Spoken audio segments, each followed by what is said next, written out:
reaffirming its full support for the agreements on a comprehensive political settlement to the Cambodia conflict signed in Paris on 23rd October 1991, taking note of the report of the Secretary General on Cambodia, desiring to contribute to the restoration and maintenance of peace in Cambodia, to the promotion of national reconciliation, to the protection of human rights, and to the assurance of the right of self-determination of the Cambodian people through free and fair elections.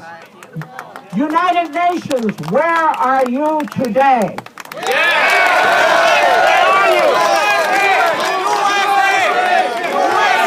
We need you alive! You know where the United Nations is today in Southeast Asia? They're in Myanmar. Myanmar is the new popular country, but you have to finish the business in Cambodia, or your promises to the people of Myanmar to help them achieve democracy will never come true. Finish the work you began in Cambodia before you go to Myanmar, and make promises to the Burmese people that you cannot keep. Keep your promise! Keep your promise! Keep your promise! Cambodia! Now I want to... When I worked at the House of Representatives as a staffer on Asian issues for 10 years, almost 12 years, the Korean-American community came to me. They had a major human rights issue. They said, Mr. Halpin, what should we do? This was the comfort woman issue, an issue left over from the Second World War, the enslavement of Asian women by the Japanese Imperial Army. I said, you know what you have to do? You have to start having rallies on the capitals. You have to get a resolution passed. And in 2007, H-Res 121 on the comfort women was passed by the U.S. House of Representatives. In 2007, the Korean-American community stood up. And I say today, the Cambodian-American community has stood up. And you must see that H-Res 310, Mr. Chabot's resolution, is passed, and send a message to the Congress that this is a life or death issue for you in the Cambodian-American community, and you want to see action taken by the House of Representatives.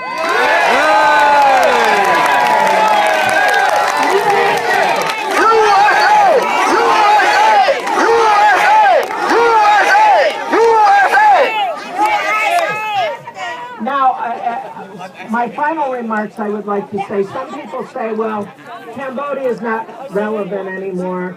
The elections supervised by UNTAC were 20 years ago. Time has moved on. Well, in response, I would say Cambodia is relevant in many ways. First of all, Cambodia has a very young, vibrant population. Cambodia is located in the center of ASEAN, the center of Southeast Asia, where the economic miracle of the 21st century is taking place. If the Cambodian people were unfettered by authoritarian rule, if they were free to exercise their full economic and political rights, I say to you, the people and the civilization that built Angkor Wat can again become great achievers of economic development in the 21st century, just like their ASEAN neighbors.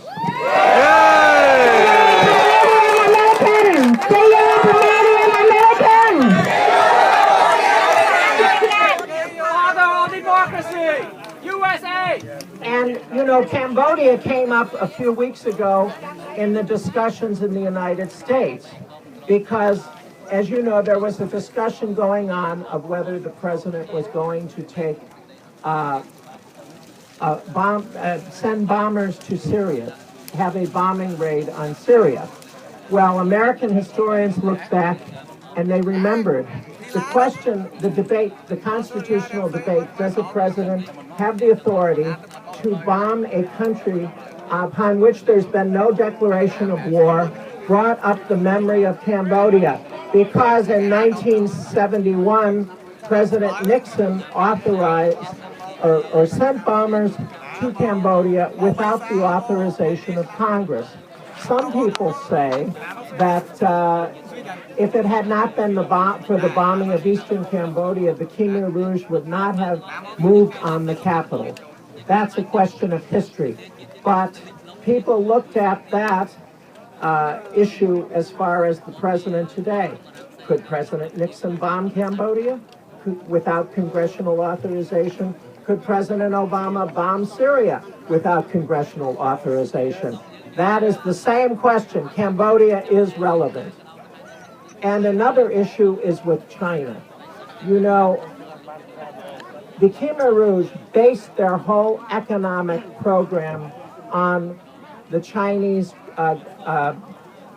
Great Leap Forward and Great Proletarian Cultural Revolution. Just as the Chinese expelled students and intellectuals from the capital cities, so did the Khmer Rouge. As you know, in the Great Leap Forward famine, 30 million Chinese died. And today, China continues to support Cambodia. Even before the final results of the election were declared, Wang Yi, the Chinese foreign minister, went to Phnom Penh last month and anointed Hun Sen again as prime minister.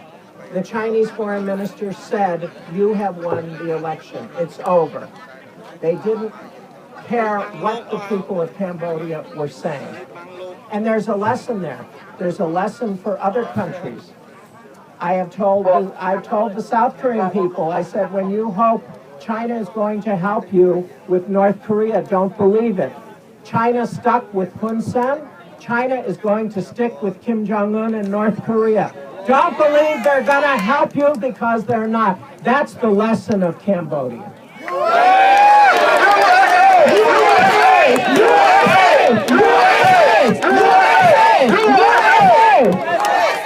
And in conclusion, on this theme of never again, last year I visited Cambodia, and we went to Tuol Sleng prison. We went to the killing fields. I remember the tower with the skulls, but the most deeply disturbing scene that I saw in the killing fields was not even the temple or the Tower of Skulls. There was a tree there. Some of you might have seen. And our guide told us, this is the tree where the Khmer Rouge used to smash the heads of babies and kill them. When you see that scene, you understand the suffering that the people of Cambodia have endured. And then we also did go to the Cambodia Tribunal. You know, it's quite disturbing. As you all know, even now, 70 years after World War II, they are still arresting persons in their 90s or almost 100 years old and bringing them to trial for crimes against humanity. Why? Why do you want to try a 95 or 100-year-old person? Because it's important for the historic record.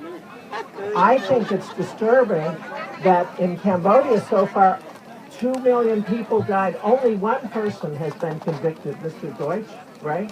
From Tuol Sleng. The second trial, Eng Sari died before he could be convicted. You have Khieu Samphan and Nguyen Che, right? Brother number 2 on trial. The trial is now in danger because the Cambodia employees are not getting funded. One of the international prosecutors just resigned. And yet, when I went last year as a staff member, we saw in the audience Khmer teenagers, high school students, watching this trial. And they were learning the history of their country. So this trial is very important. We cannot forget what happened. Do not forget so that it never happens again. And it's very important that this trial continue, that Khieu Samphan and Nguyen Che are brought to justice, and that the genocide of the Khmer Rouge is recorded in history as a crime against humanity. So I'm glad to see, I know you came from many places. I heard from Massachusetts.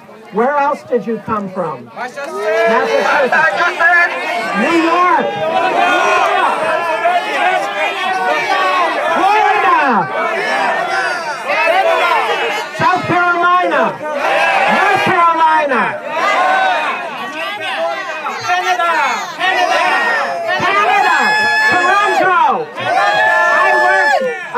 the U.S. consulate in Toronto. Hello, Toronto! So I say to you today, you Cambodian Americans, Cambodian Canadians, you have stood up at the Capitol today. This is the beginning of your movement to ensure a free and democratic Cambodia where there are fair and free elections. Thank you very much.